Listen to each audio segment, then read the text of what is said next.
kah? Baik Bu, perkenalkan nama saya Dr. Feby akan memeriksa Ibu hari ini. Kau berada dengan Ibu siapa?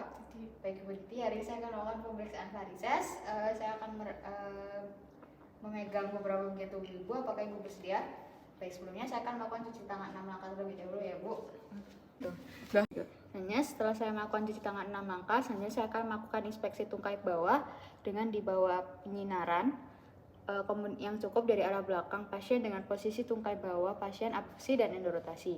Kemudian saya akan memperhatikan tanda kronisitas dan kelainan kulit seperti telangiectasis, dermatitis statis, edem, perdarahan atau ulkus. Kemudian saya akan menginspeksi untuk memperhatikan vena yang mengalami varises tungkai bawah, apakah vena superficial utama atau cabangnya.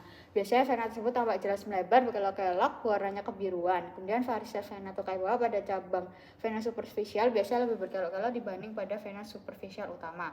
Kemudian saya akan mempalpasi yaitu untuk meraba daerah vena yang berkelok-kelok dan lakukan penilaian ketegangan varises vena tungkai bawah dan besarnya pelebaran vena. Bisa juga pulsasi pada vena dan arteri apakah ada kelainan atau obstruksi. Kemudian saya akan melakukan perkusi, yaitu melakukan pada vena-vena yang melebar. Kemudian perkusi dilakukan di vena bagian distal, lalu raba vena di bagian proksimal apakah teraba aliran atau gelombang-gelombang. Kemudian saya meminta pasien berbaring dan elevasi tungkai 90 derajat selama 10 menit untuk mengosongkan vena. Kakinya bisa ditekuk ya Bu, 90 derajat. Kemudian setelah 10 menit oklusi vena savena magna pada paha bagian atas dengan kompresi manual menggunakan tekanan cukup untuk menekan vena superficial namun tidak menekan vena dalam. Kemudian setelah itu saya meminta pasien untuk berdiri dan tetap mengoklusi vena. Silakan berdiri ya Bu.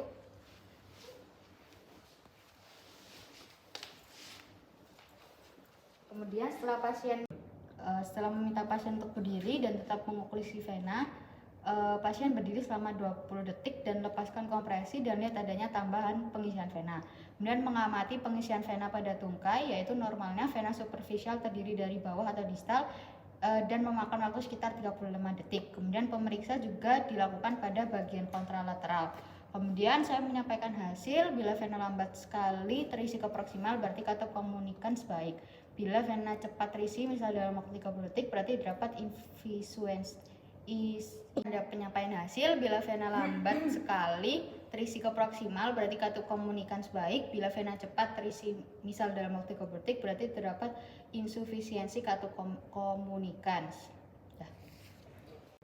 Kemudian pasien berdiri beberapa saat lalu dipasang ikatan elastik di bawah lutut untuk membendung vena superficial. Kemudian saya akan meminta pasien melakukan gerakan berjingkat sebanyak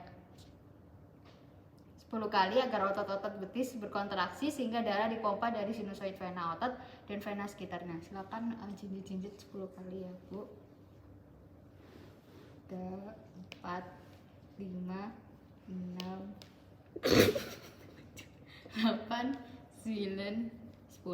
Dan saya akan menyampaikan hasil, yaitu bila vena yang terletak di distal dari ikatan kebis atau kosong berarti katup vena perforantes dan vena profunda berfungsi baik dan tidak ada sumbatan. Sebaliknya, bila vena superficial bertambah lebar berarti katup tersebut mengalami kegagalan atau terdapat sumbatan pada vena profunda. Kemudian saya akan melakukan pada bagian kontralateral. Kemudian saya meminta pasien untuk terentang. Kemudian meminta pasien mengekstensikan tungkai, kemudian didorsofleksikan, silakan kakinya diangkat ya Bu. Kemudian saya akan menanyakan pasien nyeri atau tidak. Apakah nyeri Bu ketika diangkat? Tidak. Baik, selanjutnya saya akan melakukan pemeriksaan pada kontralateral. Kakinya bisa diangkat. Apakah nyeri Bu? Tidak. Baik, selanjutnya saya akan menyampaikan hasil. Jika nyeri maka tanda human sign-nya positif dan pasien harus dimotivasi untuk mobilisasi diri agar sirkulasinya menjadi lancar. Baik, sekian pemeriksaan pada hari ini. Terima kasih Bu. Terima kasih.